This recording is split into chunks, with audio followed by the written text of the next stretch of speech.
Muy bien, enfrentando la adversidad. Y aquí una pregunta que les voy a hacer, y que ustedes piensen en ustedes mismos, ¿verdad? Piensa, ¿cómo te pones cuando las cosas no marchan como esperabas? Pónmela así.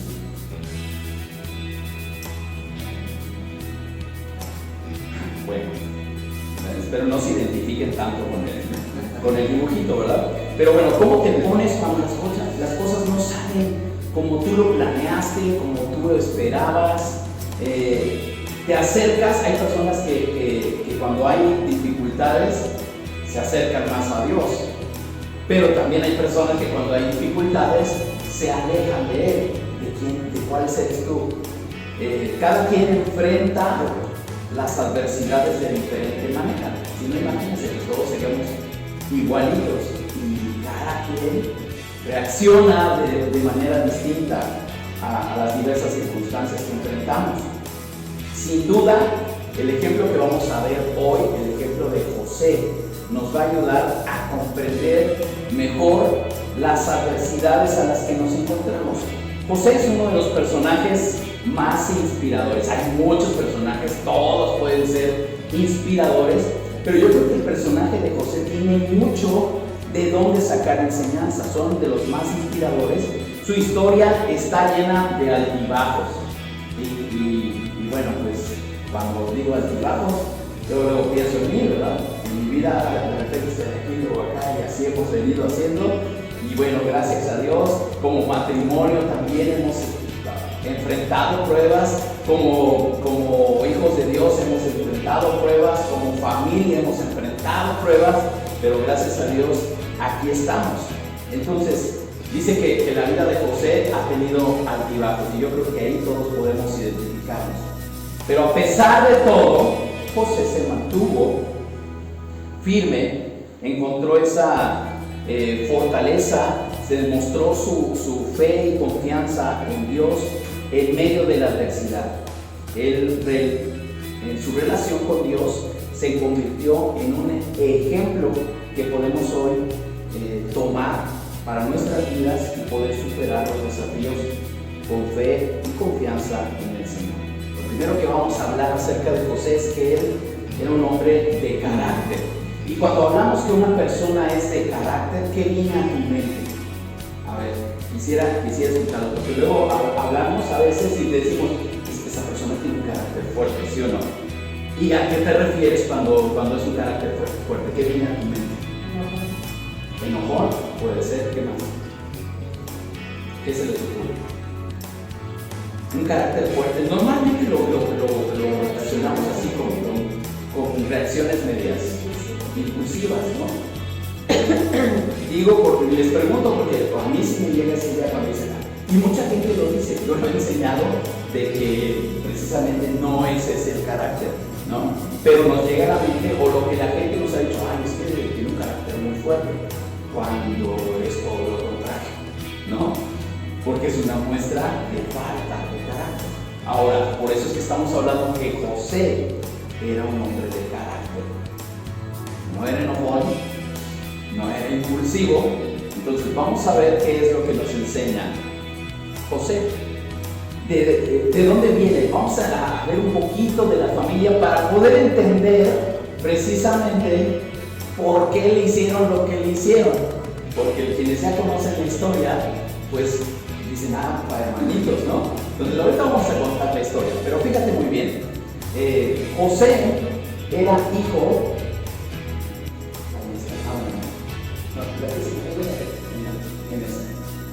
Muy bien. Él tenía varios hermanos y su mamá precisamente fue la esposa que más quiso a su papá. ¿Alguien sabe quién era el papá de José? Jacob. ¿Y Jacob de qué familia venía? Jacob era hermano de quién? De Esaú, exacto. Ya van hermano. Quiero ver si conocen, si no para ver. Muy bien. ¿Se acuerdan de esa historia de Isaac? ¿Saben quién era Isaac? El hijo de Abraham, el hijo de la promesa. ¿Se acuerdan? Aquí iban a sacrificar. Bueno, Isaac tuvo a Esaú y a Jacob. Esaú era el que era velludo y que era cazador. Jacob no, pero Jacob guisaba muy rico. Y ahí hay una historia donde le cambia la primogenitura, la bendición de haber sido el primero. Ahora, ellos nacieron casi al mismo tiempo, pero nació primero Esaú. Entonces, por cuestión de segundos, ¿no? Era el mayor y por eso él tenía derecho a esa bendición como el hijo mayor, ¿no? Entonces le dice ahí que por un plato de lentejas, Esaú le vende la primogenitura a Jacob y de allí él toma esa bendición. Pero bueno, de esa familia de Jacob, de ahí viene José. Pero resulta que de la primera esposa de Jacob, acuérdense la historia de Jacob, que tuvo que trabajar, él estaba súper enamorado de esta Raquel, pero trabajó para su tío Labán y le dio a la otra hija, a Lea. Entonces, de esa primera esposa, Lea, Jacob tuvo a Rubén, Simeón, Leví, Judá, Isaacar, Zabulón y Dina. Tuvo esos hijos con ella. De Bila, sierva de Raquel, tuvo a Dan y Neftalí. De Silpa, sierva de Lea, tuvo a Gad y a Aser. Y por último, de su amada esposa Raquel, tuvo a José y a Benjamín. Entonces, Benjamín era el más chiquito, pero Benjamín y José eran hijos de Raquel. Entonces, eran los menores. José fue el penúltimo, pero de allí la predilección de Jacob por José.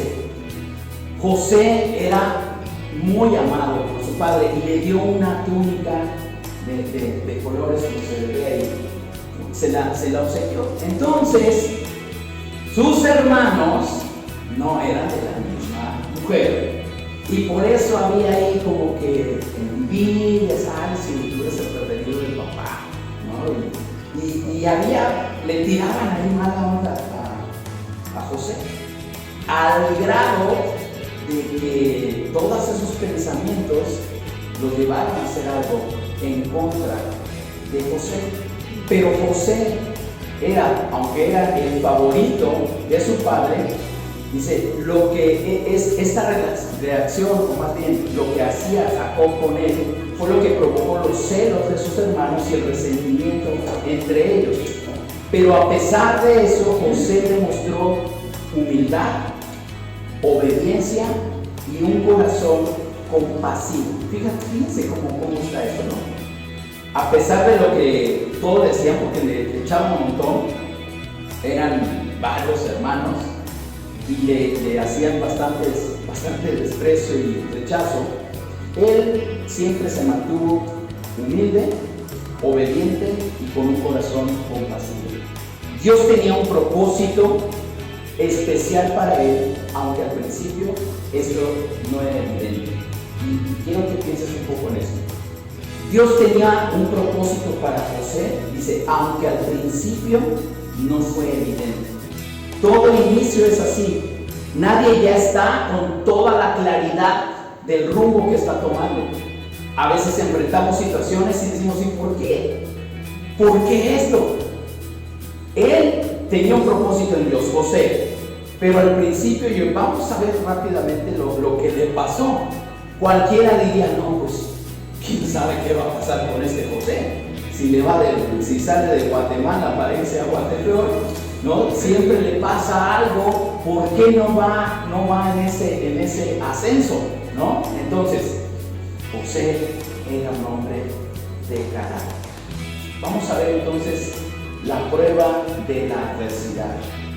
La prueba de la adversidad. Allí en Génesis 37, vamos a ver un poco de esta historia. Voy a ir comentando algunos versículos y tú puedes seguir ahí en tu Biblia, algunos los compartimos aquí. Pero vamos a ver varias situaciones a las que él se enfrentó. Pensé que iban a venir más niños, por eso las ilustraciones. Es cierto.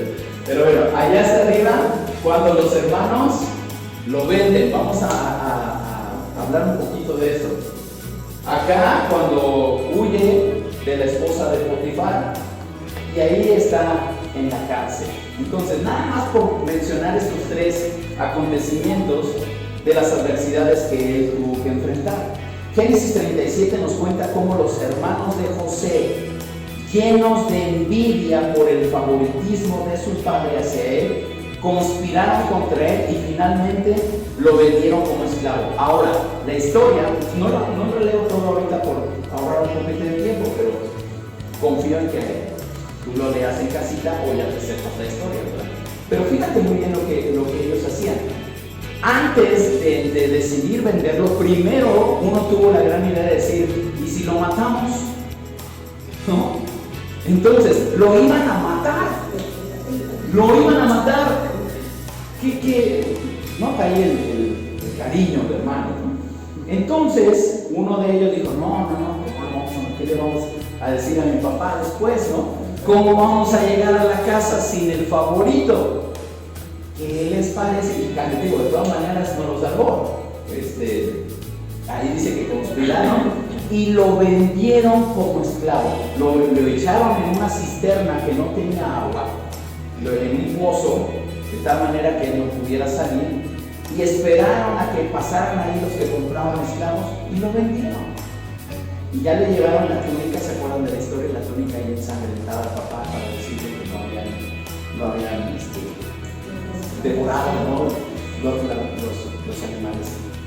Entonces, en el versículo 28 del capítulo 37 leemos: cuando pasaban unos mercaderes ismaelitas, sus hermanos sacaron a José del pozo y lo vendieron por 20 piezas de plata a los ismaelitas, quienes lo llevaron a Egipto. Aquí es donde empieza. La acción de venderlo como esclavo, ¿fue algo bueno? O sea, lo que hicieron los hermanos, ¿fue algo bueno? No, definitivo que no. Y no sabían a dónde se lo iban a llevar, pero se lo llevaron a Egipto. Y ahí es donde se empiezan a acomodar ciertas cosas. No era nada bueno. ¿Y qué quiero decirte con esto? A veces enfrentamos situaciones que no son buenas. Pero Dios tiene un plan para eso. No es que Dios haya querido que lo vendieran como esclavo. Porque pues, luego pensamos eso, ¿no? Cuando atravesamos una situación difícil, ¿dónde está Dios? O muchos dudan de la presencia de Dios, porque ¿cómo puede ser que Dios permita que pasen cosas malas, sí o no? Pero Dios está al pendiente de nosotros, y cuando hay un propósito mayor, no hay impedimento que se ponga entre Dios y el propósito. Entonces Dios cumple su propósito en nosotros. Entonces se lo llevan como esclavo. Ya aquí, esto, imagínate de ser el consentido del papá, cómo de repente cambia la historia a ser vendido como esclavo. Yo no sé cuál sea tu condición o tu estado de confort, pero hay situaciones que nos incomodan o que nos ponen de repente en aprietos, ¿no? Aquí cambió, dio un giro dramático. Fue vendido como esclavo por sus propios hermanos. Ahora, en Egipto enfrentó varias tentaciones, calumnias, falsas acusaciones. Sin embargo, a pesar de todos esos obstáculos, José mantuvo su integridad y su fe en Dios. Falsas acusaciones. ¿Cuáles falsas acusaciones? Ahora, piensa en esto. ¿Alguna vez han dicho algo de ti que no es cierto? ¿Cómo se siente? ¿Se siente padre? ¿Cómo se siente? Cuando de repente dicen, oye, es que andan diciendo esto de ti. ¿Qué? Falsas acusaciones. Un falso testimonio. Ahora, ¿es fácil borrar eso? No. Te enfrentas a situaciones que, ni siquiera tú quisieras haber estado metido en ese embrollo. ¿Qué hago aquí? ¿Por qué me están diciendo esto? Fíjate muy bien. En Génesis 39, José encuentra en Egipto, se encuentra ahí trabajando como esclavo en la casa de Potifar. Cuando llegan los ismaelitas y lo venden, el que lo compra se llama Potifar. Dice, y aquí, a pesar de que él era íntegro y dedicado, Potifar le puso al frente de ahí de su casa lo distinguía porque sabía que José era alguien responsable, luego en el trato con él, ¿no? Pero, ¿qué pasó ahí con la esposa de Potifar? Pues le gustó. No sabemos qué tan guapo era José, pero le gustó a la señora Potifar, a la doña Potifar. Le gustó. Entonces, como la señora de la casa dijo, pues el esclavo también puede ser mío, ¿no? Y entonces le empezó a coquetear a José. Y bueno, y ustedes pueden leer la historia con detenimiento. Pero José se vio envuelto en algo, él tenía honor. Y cuando se vio envuelto en este coqueteo con la esposa de Potifar, él tenía que poner un alto, pero finalmente el esclavo, ¿no? Y el esclavo pues tiene que hacer lo que le dice. Pero cuando vio cómo se estaba él ya metiendo en asuntos que no podía salir, la esposa de Potifar lo tomó, quería tener relaciones con él y él sale huyendo de allí. En el versículo 20 dice, entonces después de esto tomó Potifar a José y lo puso en la cárcel en el lugar donde estaban los presos del rey. Falsas acusaciones. ¿De qué lo estaban acusando? De que él quiso abusar de la esposa, cuando la esposa fue la que provocó y armó todo el teatrito. Ahora, a Potifar le dolió poner a José en la cárcel. Yo creo que si le hubieran dado a escoger entre la esposa y José, se hubiera quedado con José. Pero no creo que haya sido la primera de la esposa, ¿no? Quiero pensar, la Biblia no lo dice. Pero hay situaciones allí que José tuvo que enfrentar, una falsa acusación. Y él fue a la cárcel. No estuvo ahí como diciendo, no, o viendo o reclamando, porque era una injusticia, ¿sí o no? Era una injusticia, pero lo mandaron a la cárcel. Y con toda la estimación que tenía de Potifar, fue a la cárcel acusado injustamente. Después de ahí, él estuvo en la cárcel, ¿no? Entonces, primero lo vendieron como mercancía, lo vendieron como esclavo.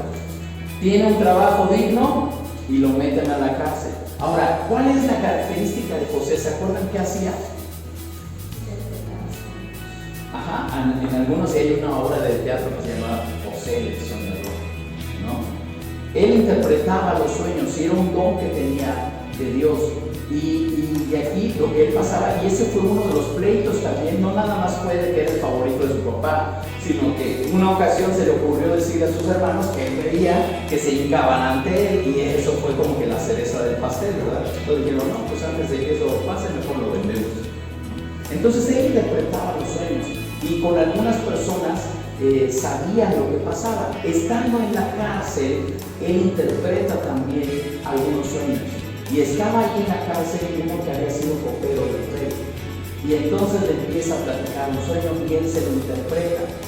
Sabiendo José que iba a ser libre, el copero le dice, acuérdate de mí cuando salgas, ¿no?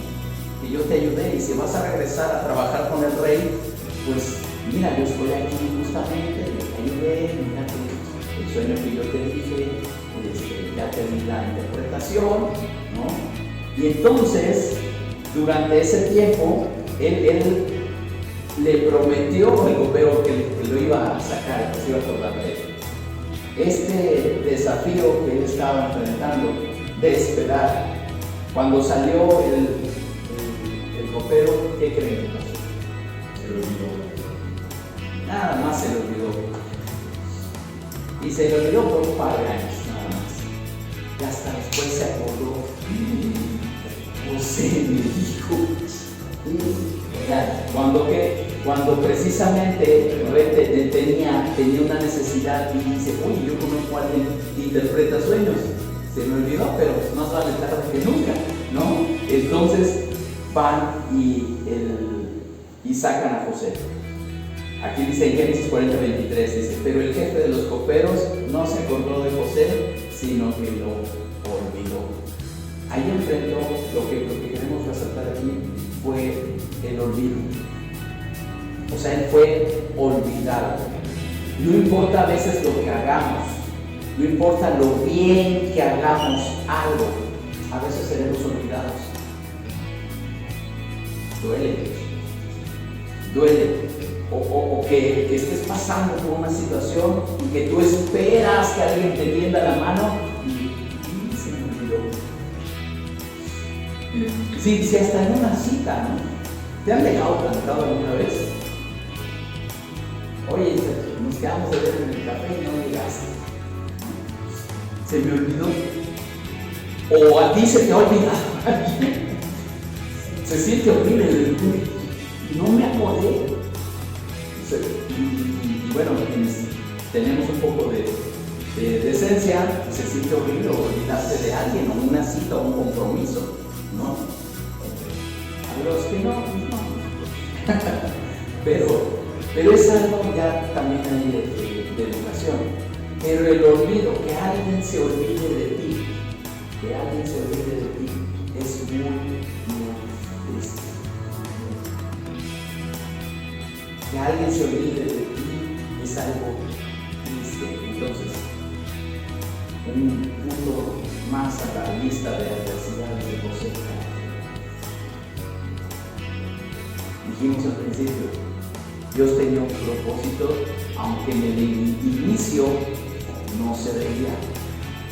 ¿Y cómo vas a ver tu propósito de Dios siendo esclavo, estando ahí en un pozo sin saber qué va a pasar en tu vida, o si te van a matar, o quién te va a comprar? Porque finalmente los podríamos comprar para otros usos, ¿no? O para simplemente trabajos forzosos, o para peleas, ¿no? Como gladiadores también, para eso lo usaban a los esclavos.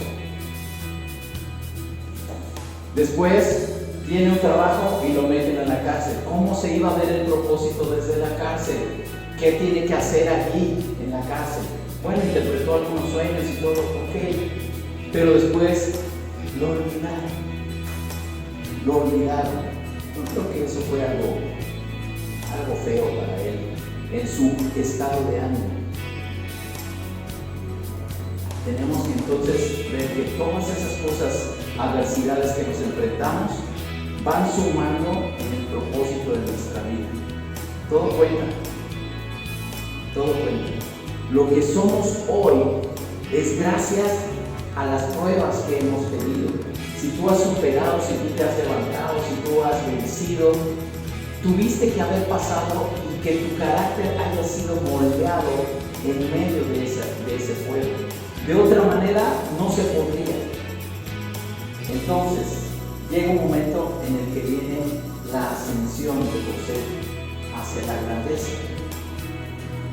Y como de un simple esclavo, él viene a ser colocado como el brazo derecho del faraón en Egipto. Ahora, algo muy importante de ahí, dentro de la historia del pueblo de Israel, porque gracias a lo que José hizo, el pueblo de Israel pudo sobrevivir, y es dentro del plan de Dios. La pieza de ajedrez que Dios necesitaba allí era José. Dios sabía la clase de persona, de honor, de inteligencia que José tenía para hacer las cosas. Eso no lo vieron los hermanos de José. Eso medio lo vio Potifar, porque él se dio cuenta que José era alguien inteligente, pero quien vino a ponerlo en honra y en grandeza fue el faraón en Egipto. Entonces, a pesar de estar injustamente en la cárcel, José no perdió la esperanza.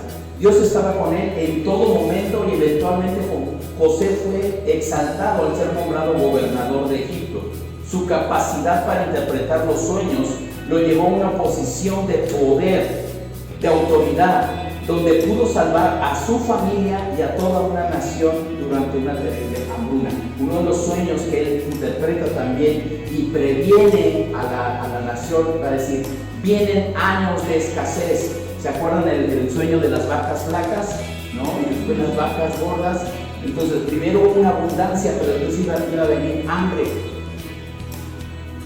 Es feo no estar preparado para algo que viene. Y él les advierte: si nadie hubiera muerto todo el pueblo. incluso su familia, porque los hermanos, esos hermanitos que lo vendieron como esclavo, llegaron a Egipto a pedir ayuda, porque en Israel ya no había nada de comer. Y obvio, como nadie les advirtió, no se prepararon. Si nosotros estuviéramos preparados para todo, qué padre sería. Cualquier cosa que vayas a enfrentar, estoy listo, estoy preparado. Pero no, normalmente nos agarra desprevenidos. Por eso es importante prever. José, esa fue su función y por eso fue llevado al Egipto. Fíjense, desde que estaba con Potifar, en Génesis 39, verso 2 dice: mas Jehová estaba con José y fue varón próspero y estaba en la casa de su amo el egipcio. Y vio su amo que Jehová estaba con él y que todo lo que él hacía, Jehová lo hacía prosperar en su mano. Aquí la clave,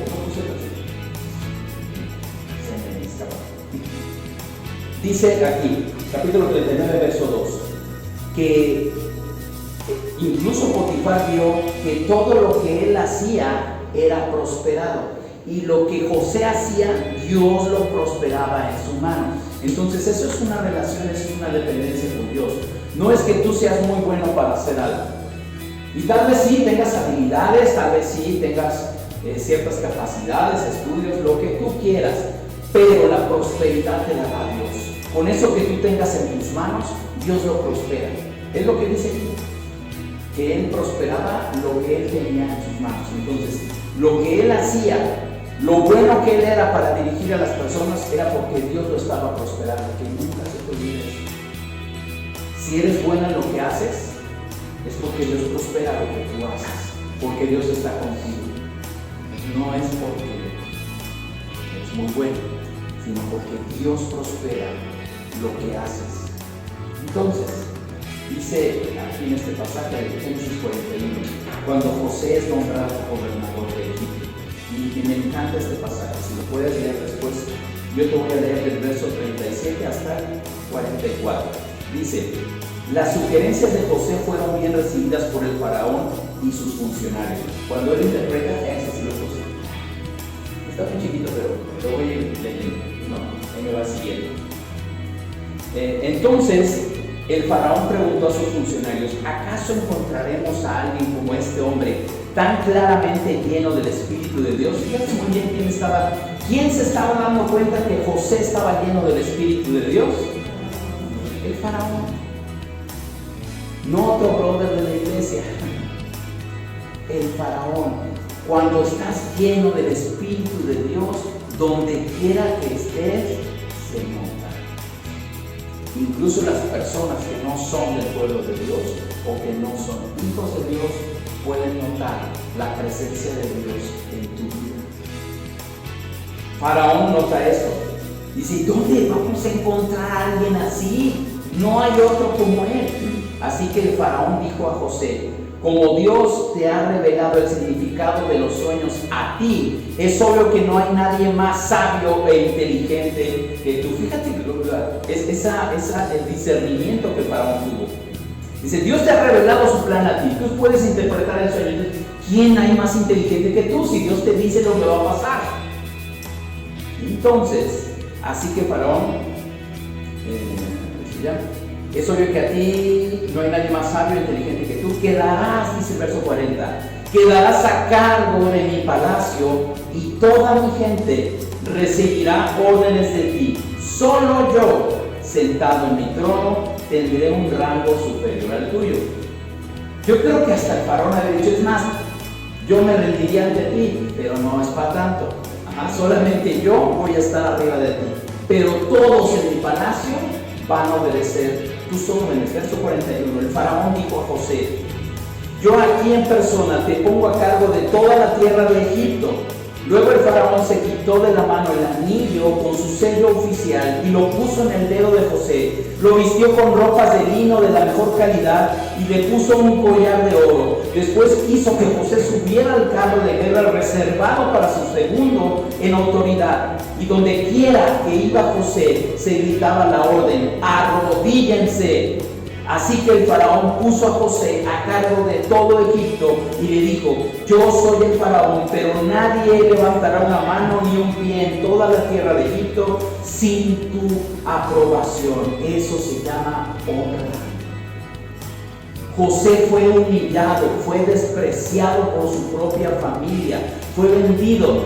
La condición de esclavo era la condición más miserable que podía pasar, y después de estar en la cárcel, y Dios lo agarra, y después que lo despojaron de esa túnica que le había dado su padre, le dan vestiduras reales y un anillo con autoridad. Eso es honra. Lo que el enemigo te quita, Dios lo restituye.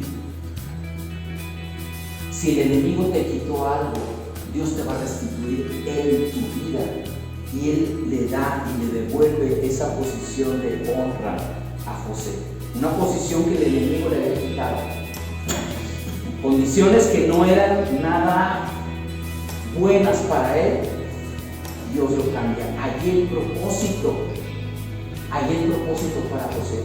En el principio no se veía como esclavo, pero el propósito de Dios apuntaba más para allá. En medio hubo esclavitud, calumnias, cárcel, difamación, olvido, pero el propósito de Dios apuntaba más para allá, hasta el plan para José en Egipto. ¿Qué tenían que llevar los ismaelitas a vender a José a Egipto? Porque allá estaba el plan de Dios. No en el Inter, sino finalmente donde se iba a cumplir el propósito. A veces no vemos con claridad y Dios está apuntando a algo mucho más lejos. ¿Por qué estoy pasando por esto? No sé, pero Dios tiene un propósito aún mayor para todo lo que estemos enfrentando, para todo. Ya estando allí, ¿por qué? Y me gustó leer todo este pasaje, porque narra con una admiración, y por eso dije: ¿quién estaba diciendo eso? Faraón. Faraón se dio cuenta y fue el instrumento de Dios para levantar y honrar a José. Después viene un proceso de perdón y reconciliación, porque con esa autoridad donde estaba José, con esa autoridad él recibe a sus hermanos. A pesar del dolor que le causaron sus hermanos, José demostró un corazón lleno de perdón y de amor cuando finalmente se reunió con ellos. Los hermanos llegaron a pedir comida y ellos no lo habían reconocido, ni siquiera lo habían reconocido como José estaba en esa autoridad, porque yo puse allí, bueno, allí ya se estaba abrazando con los hermanos, pero traer la vestimenta egipcia, hay mucha diferencia, ¿no? Y además, pues los años pasan, ¿no? Hasta él preguntó: ¿todavía está vivo mi papá? Sí, está vivo. Pues tráiganme, pero déjenme aquí al menor. Él sabía que Jacob se iba a dejar solo a Benjamín, y Benjamín se iba a quedar ahí en garantía para regresar con él. Bueno, la historia ya saben cómo allí le ponen una pieza de oro para que él se quedara allí, ¿no? Pero bueno, finalmente llegan los hermanos, y cualquiera que tuviera oportunidad, ya estando en autoridad, teniendo el poder, pudo haber dicho: ¿saben qué? Estos que están ahí, véndanlos como esclavos. ¿Sí o no? Hubiera sido una super venganza, ¿no? Y ahí hubiera acabado la serie de la temporada, pero con un final bueno, ¿no? Pero no. José tuvo misericordia de sus hermanos y los perdonó con todo lo que le hicieron, porque a causa de ellos tuvo que pasar todo eso. Pero si no hubiera sido así, él no hubiera llegado a ser el segundo de Faraón en Egipto. Y gracias a eso, el pueblo de Israel se salva de la muerte. Porque ya después de la historia es cuando vienen aquí todo el pueblo de Israel, porque fueron todos a los que les dio alimento, trabajo, todo, vivienda.